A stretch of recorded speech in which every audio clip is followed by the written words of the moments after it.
नमस्कार, ग्वालियर हलचल के यूट्यूब चैनल में आपका स्वागत है। मैं हूं प्रदीप मांडरे, संपादक। आज हमारे बीच मौजूद हैं सनातन धर्म मंडल के अध्यक्ष और चैम्बर ऑफ कॉमर्स के पूर्व अध्यक्ष श्री विजय गोयल जी। विजय गोयल जी, ये बताएं कि चैम्बर में इस कल जो अपने चुनाव हैं, जी। और दूसरी तरफ हम ये भी देख रहे हैं कि जो विजय वर्गीय जी वहाँ पर चुनाव हम्म। अधिकारी हैं, जी। वो मानसिक दबाव में भी, मानसिक तनाव में भी हैं। उनके साथ हम्म। करोड़ों रुपए की ठगी हुई है। तो जी। ऐसे में क्या चुनाव की निष्पक्षता पर, चुनाव की जो सही नियमानुसार कार्य प्रणाली है, उस पर असर पड़ सकता है क्या? नमस्कार मांडरे जी, मेरा ये निवेदन था कि विजय वर्गीय जी के संग जो हुआ है वो दुर्भाग्यपूर्ण है। किसी जी। भी व्यक्ति के संग इस तरीके की घटना होना, और आजकल साइबर क्राइम इतना तेज और व्यापक हो चुका है देश के अंदर कि कहीं ना कहीं रोज कम से कम सैकड़ों लोग ठगे जा रहे हैं। जी। अभी तक उनका ये प्रकरण जब से एफआईआर हुई है तब से लेके अभी तक हमने जो निर्वाचन कार्यालय का कार्य देखा है, तो हमें उसमें कहीं भी कोई है ना ऐसा अंतर नहीं दिख रहा है कि जो कोई व्यवस्थाओं को लेकर कोई कमी हो। वो जी। अपनी पूरी निष्ठा और ताकत के साथ निर्वाचन कराने में लगे हुए हैं, और जी। अभी तक भी जो इंस्ट्रक्शंस हम लोगों को मिल रहे हैं या जो व्यवस्थाएं हैं वो संतोषजनक है। तो मुझे ऐसा फील नहीं होता कि वो कोई मानसिक दबाव में है। ठीक, मतलब विजय वर्गीय की जो कार्य प्रणाली है चुनाव को लेकर, उसी में इसमें किसी प्रकार का कोई दिक्कत आप महसूस नहीं कर रहे हैं? नहीं, नहीं कर रहे ठीक, भैया। अब आगे बढ़ते हैं। ये जी। बताओ कि चैम्बर चुनाव में क्रिएटिव ने अपना अध्यक्ष पद तो घोषित नहीं किया है। नहीं। तो क्रिएटिव हाउस के जो लोग हैं, क्रिएटिव हाउस का जो वोट बैंक है, वो किसको वोट देगा, किसको सपोर्ट कर रहा है?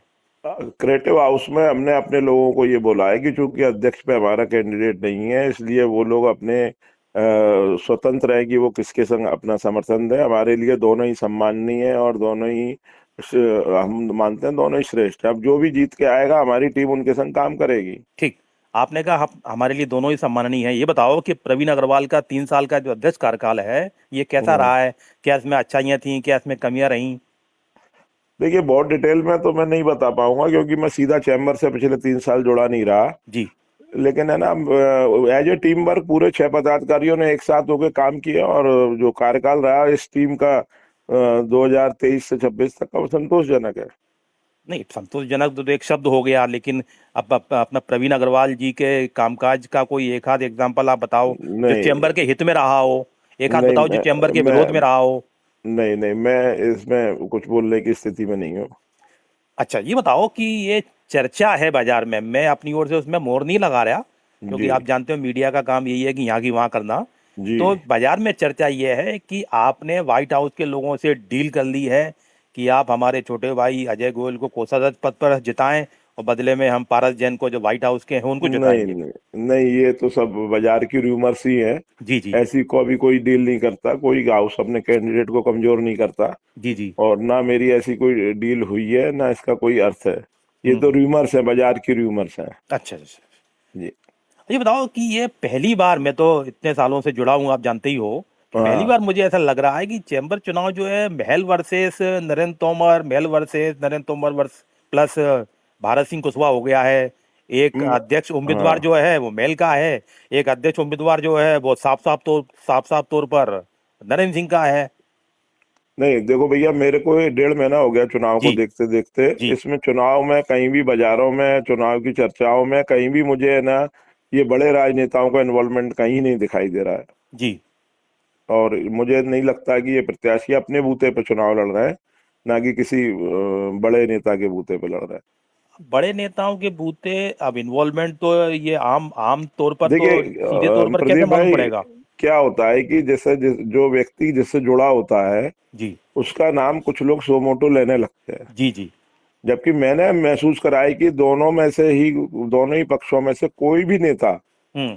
इस चैम्बर की राजनीति में नहीं आया है। अब आप ये कहते हो कि वो दोनों पक्षों का कोई भी नेता चैम्बर की राजनीति में नहीं आया है, लेकिन चैम्बर में राजनीति तो पकड़ ही गई है। आप चाहे प्रवीण अग्रवाल को लें, वो बीजेपी के हैं, पारस जैन को लें, वो भी बीजेपी के बाकायदा मेंबर हैं। देखिए, पारस जी अभी तक है ना पोस्ट पे नहीं थे, और अब वो चुनाव लड़ रहे हैं। जी। और ऐसे में मैं ये कहने में मतलब मुझे नहीं लगता कि चैम्बर में कोई, अच्छा चैम्बर में मैं तो खुद महासेवी सचिव और वो रह अध्यक्ष लिया रहा है आप। प्रेसिडेंट। जी। लेकिन मैंने कभी भी है ना किसी राजनीति को चैम्बर में हावी होते नहीं देखा। चैम्बर का काम है कि राजनेताओं से अपना काम निकलवाना, अपने व्यापारी उद्योगपतियों का काम निकलवाना, हम्म। उसके लिए वो उनके संपर्क में रहते हैं। लेकिन ऐसा नहीं होता कि कोई एक कोई बड़ा व्यक्ति है ना चैम्बर को गाइड कर रहा है, ऐसा मैंने तो कभी फील नहीं किया। ठीक। अच्छा, क्या आप इसके पक्ष में हैं कि चैम्बर के जो पदाधिकारी हैं वो बीजेपी या कांग्रेस से जुड़े रहे हैं? क्या आप इसके पक्ष में हैं? नहीं, मैं इसके पक्ष में नहीं हूँ। मेरा चैम्बर का काम है जो भी सत्ता है उसके उससे अपने व्यापारी और उद्योगपतियों के हित में कार्य कराना है। तो लेकिन अगर चैम्बर अगर खुद कांग्रेस बीजेपी या कोई तीसरी पार्टी का हो जाएगा तो वो चैम्बर के लिए अच्छी स्थिति नहीं है। और ईश्वर कृपा से अभी तक इस तरीके की कोई स्थिति चैम्बर ऑफ कॉमर्स में नहीं है। नहीं, लेकिन प्रवीण अग्रवाल तो बीजेपी के बाकायदा मेंबर हैं, पारस जैन भी देखिए, मेंबर हैं। कोई भी व्यक्ति व्यक्तिगत निष्ठाओं के साथ है ना किसी नहीं राजनीतिक नहीं, पार्टी व्यक्ति से जुड़ निष्ठा नहीं, मैं सकता है। मेंबर की बात कर रहा हूँ, बीजेपी। नहीं नहीं नहीं, मेंबर होंगे, मैं ये नहीं कह रहा कि व्यक्तिगत तौर पे वो राजनीतिक पार्टी को ज्वाइन कर रखा हो। जी। लेकिन चैम्बर के प्लेटफॉर्म पे मुझे राजनीति नहीं दिखाई देती। नहीं, अब राजनीति चैम्बर के प्लेटफॉर्म पर तो चैम्बर की बातें होंगी, ये तो बात सही है। लेकिन मैं ये हाँ। पूछ रहा हूँ, क्या चैम्बर के पदाधिकारी यदि बीजेपी और कांग्रेस के होंगे तो क्या ये ठीक है? क्या ये पूछ रहा हूँ मैं। नहीं, अब देखिए, हर व्यक्ति का अपना अपना अलग अलग कार्य क्षेत्र होता है। जैसे आज कोई भी व्यक्ति है ना किसी से जुड़ा है, लेकिन अगर वो चैम्बर में आके राजनीति करेगा तो गलत है। अच्छा। लेकिन हाँ, व्यक्तिगत तौर पे आदमी कहीं भी जुड़ सकता है। अब चैम्बर के हमारे बहुत सारे ऐसे सदस्य हैं जो कई संगठनों से जुड़े हुए हैं, हम्म। गैर राजनीतिक संगठनों से भी जुड़े हुए हैं। लेकिन वो ठीक है, वो आप जब उस प्लेटफॉर्म पे जाओ तो वहां पे वो वाली बात करो। बिल्कुल ठीक। और चैम्बर है ना निष्पक्ष है, तो चैम्बर में जब आओ तो निष्पक्ष बात करो। ठीक। ये बताओ कि आप भी चैम्बर के अध्यक्ष रहे, सेक्रेटरी भी रहे, जी। और प्रवीण अग्रवाल जी चैम्बर के अध्यक्ष वर्तमान में हैं ही। जी। तो दोनों में, दोनों के आपके कार्यकाल उनके कार्यकाल दोनों में आप समानता देखते हैं, या आपको लगता है कि आपका कार्यकाल ज्यादा बेस्ट रहा? नहीं नहीं, देखो मैं आपको बताऊं, जी। सभी सभी अध्यक्ष है ना अपना बेटर देने की कोशिश करते हैं। मैंने भी बेटर दिया, प्रवीण जी ने भी बेटर देने का प्रयास किया। और चैम्बर की जो कार्य प्रणाली है ना वो एक ही दिशा में चलती है, चाहे कोई अध्यक्ष बन जाए। जी। हमें अपने व्यापारी उद्योगपतियों का, शासन प्रशासन, पुलिस, नगर पालिका के जो भी हमारे हित हो सकते हैं उनके संग वो करना, तो सबकी लगभग एक ही लाइन होती है। इसमें कहीं कोई डिफरेंस नहीं होता। तो और आप जो भी मुद्दे, आप भी यही मान रहे हैं कि बिल्कुल वही ढर्रा जैसा ही चलता रहा डरना है? नहीं है, डरना नहीं है, ये एक तरीका है कार्य करने का। नहीं, मैं इसलिए ये एग्जांपल भी दे रहा हूँ। जैसे गार्बेज शुल्क की बात है, ज्ञापन पर ज्ञापन, ज्ञापन पर हम्म। ज्ञापन, इस स्थिति तो वही है। और भी बातों को अपन ले, ज्ञापन पर ज्ञापन। चैम्बर कभी जब सड़क सड़क पर नहीं आएगा तो स्थिति तो वही रहेगी। चाहे पेट्रोल की बात हो, पेट्रोल में वेट की बात हो, हमारे यहाँ ज्यादा पेट्रोल वेट है, यूपी में कम है। हम कोई सफलता प्राप्त कर ही नहीं पा रहे क्योंकि हम सड़कों पर आना नहीं चाहते। नहीं, सड़कों पे आने की आना चाहिए। जो बड़े मुद्दों के ऊपर सड़कों पे आना चाहिए। अगर हम नहीं आ पाए तो आगे प्रयास करेंगे कि सरकार से, भाई कोशिश ये होती है कि पहले बिना किसी विवाद के मुद्दा सुलझ जाए। ये तो बिना किसी विवाद के मुद्दा सुलझ जाए, ये तो आप ये कह रहे हो कि मुद्दा या समस्या एक आध दो महीने की है? वो तो सब वर्षों से समस्या है, वेट कर ज्यादा है पेट्रोल डीजल पर, यूपी के मुकाबले और राज्यों के मुकाबले। तो हम तो वहीं के वहीं है ना, कुछ कर ही नहीं पा रहे। अब जैसे आपके ही व्यवसाय की बात करें, ये क्या नाम है, सोने पर, तो सोना पर जो मोदी जी ने कहा है ना, तो उस कारण से सोना जो व्यापारी हैं, सोने के जो व्यापारी से जुड़े जो कर्मचारी हैं, स्टाफ है, उनको कितनी दिक्कत आई। तो ये चैम्बर इस पर कहाँ बोल पा रहा है? नहीं, देखो मैं आपको बताऊं कि राष्ट्रीय स्तर पर जब कोई परेशानियां आती हैं तो हमारे राष्ट्रीय नेता जनता से आग्रह करते हैं, जी। व्यापारियों से आग्रह करते हैं। तो उस समय जब उनने ये आग्रह किया था तो निश्चित तौर पे हम लोगों को परेशानी थोड़ी आई, लेकिन धीरे धीरे समय रहते वो सॉल्व हो गई। अपने पुराने सिस्टम में ट्रेड लौट आया। और हम लोगों ने अपने किसी भी कर्मचारी को परेशान नहीं होने दिया, आप किसी को भी राष्ट्रीय हमने। नेता की बात कर रहे हैं, मैं प्रवीण अग्रवाल जी को इस मामले में एक दो बार इंटरव्यू ले चुका हूं। उन्होंने कहा कि सोना चांदी के किसी व्यापारी ने हमको दिक्कत महसूस वाला ऐसा कोई शिकायत नहीं की। यानी कि चैम्बर भी इस मामले में सड़क पर नहीं आया या ज्ञापन तक नहीं दिया, सड़क पर तो दूर की बात हो गई। मतलब आप केंद्र के हर हर निर्णय के साथ हैं, या इसको डर भी माने? प्रदीप जी, अब इस विषय में मैं कुछ कह नहीं सकता। मैं तो जो अपने ट्रेड से, चूंकि आपने बात कही थी, तो मैंने अपने ट्रेड में शुरू में जरूर 10-15 दिन थोड़ी सी परेशानी आई थी। जी जी। लेकिन हमने अपने किसी भी अपने से जुड़े व्यक्ति को, ना कर्मचारी को, ना ग्राहक को परेशान नहीं होने दिया। वो उसका हमने अपने ऊपर लेकर उसको हमने सॉल्व किया। और ये बात सही है कि इस चूंकि ये एक राष्ट्रीय स्तर के नेता का आह्वान था, जी। इसलिए चैम्बर में हमने कोई इस विषय पे शिकायत नहीं की। अब जैसे स्मार्ट मीटर की बात करें, कई लोगों ने शिकायत की कि स्मार्ट मीटर ठीक नहीं है, तेज भागते हैं, अलग अलग उसमें टेरिफ हैं, सुबह का टेरिफ अलग है, दोपहर का अलग है, बेचारे व्यापारी परेशान है, आम लोग परेशान है। चैम्बर इस मामले में मौन है। देखो, मैं ये कहूंगा बिजली घर की जो टोटल व्यवस्था है, बिलिंग का पैटर्न है या स्मार्ट मीटर है, ये कहीं ना कहीं फॉल्टी है। जी। हम कोई भी चीज लेने जाते हैं तो उसका भाव ये होता है कि ये एक एक रुपए की एक चीज है, आपने 10 चीज ली तो ये 10 रुपए आप हमें दे दो। जी। लेकिन उसके अंदर है ना, जो बिल के अंदर जो जितने सारे हेड उसमें लगाए जाते हैं, तो हमको कहने को तो कह दिया जाता है कि साहब आपकी बिजली 5-6 रुपए यूनिट है, लेकिन जब बिल हाथ में आता है तो 12 रुपए यूनिट होती है वो, जी।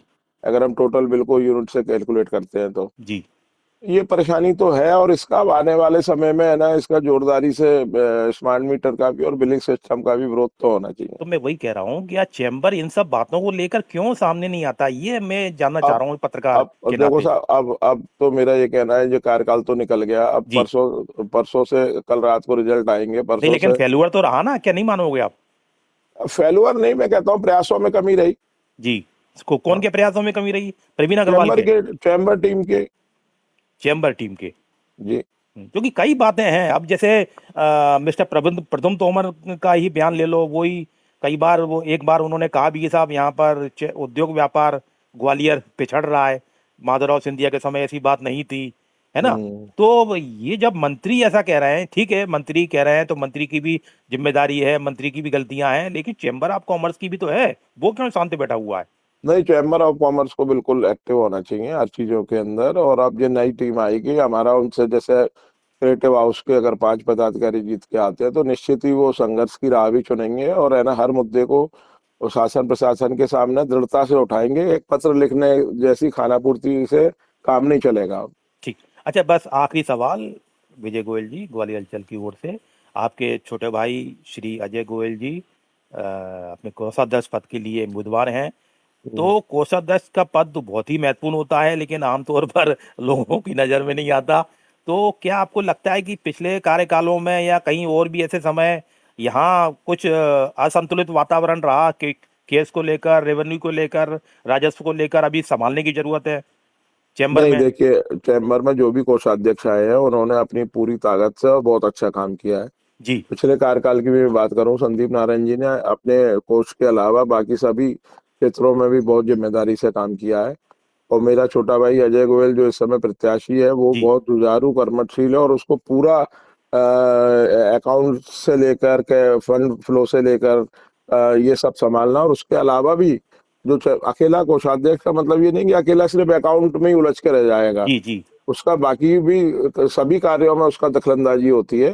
तो मेरा तो यही कहना है कि चैम्बर में कभी भी कोषाध्यक्ष को लेके या कोष को लेके कोई आपस में पदाधिकारियों में कोई मतभिन्नता नहीं होती। तो अजय गोयल जी क्या नया वादा कर रहे हैं अपने देखिए, वोटरों को? नया वादा यही है वोटरों को कि भाई हम तो व्यापारी को व्यापारी मानते हैं, कोई बड़ा छोटा नहीं होता। जी। सबसे पहले जो चैम्बर की अकाउंटिंग है वो वैसे भी सार्वजनिक है, एनुअल रूप से सब लोगों पे जाती है। जी। जी। उसको और पारदर्शी बनाने का प्रयास करेंगे। जब चैम्बर अगर कोई मेंबर ऑन डिमांड चैम्बर के डाटा चाहता है तो उसको उपलब्ध कराएंगे। अच्छा, हमने ये भी देखा है कि सैकड़ों मेंबर जो हैं फीस जमा नहीं करते हैं, जब चुनाव की बात आती है तो फीस जमा हो जाती है। नहीं, अब एक मिनट, अब ये भी देखा गया कि फीस वो मेंबर जमा नहीं करते हैं जो प्रत्याशी होते हैं, उनकी ओर से जमा हो जाती है। तो क्या ये ठीक है? नहीं, नहीं, ये पुरानी कहानी हो गई। जी। अब आप देखिए, इस वर्ष है ना, वर्ष 25-26 का पूरा पैसा जमा था मेंबरों का। सिर्फ 26-27 अपने यहाँ क्या, 1 अप्रैल को नए साल का पैसा ड्यू हो जाता है। जी। जी। 17 जुलाई को चुनाव है, लोग आराम से पैसा जमा करते हैं साल भर में। जी। जी। लेकिन चुनाव का नियम ये है कि कोई भी बकाया नहीं होना चाहिए। तो हम्म। इसलिए मात्र 13 लोगों ने अपना पैसा, जब उनकी सदस्यता बरकरार है लेकिन वो वोटिंग का राइट उनको नहीं है। जी। जी। तो 3 महीने के अंदर 3450 में से 3437 सदस्यों ने अपना पैसा जमा करा दिया। हम्म। और अब प्रत्याशी कोई किसी का पैसा जमा नहीं कराते, क्योंकि चैम्बर के संविधान में सुधार कर प्रॉक्सी सिस्टम को पूरी तरीके से 3 इलेक्शन से खत्म कर दिया गया है। जी। जी। इसलिए अगर कोई सदस्य का 2-3 वर्ष का चंदा बकाया होता है तो उसी कार्यकाल में उस पर कार्रवाई करके या तो उससे पैसा ले लिया जाता है या उसको सदस्यता उसकी कार्यकारिणी समिति समाप्त कर देती है। ठीक। बहुत बहुत धन्यवाद विजय गोयल जी जी, आपने ग्वालियर अंचल को समय दिया। धन्यवाद। जी, थैंक यू भैया।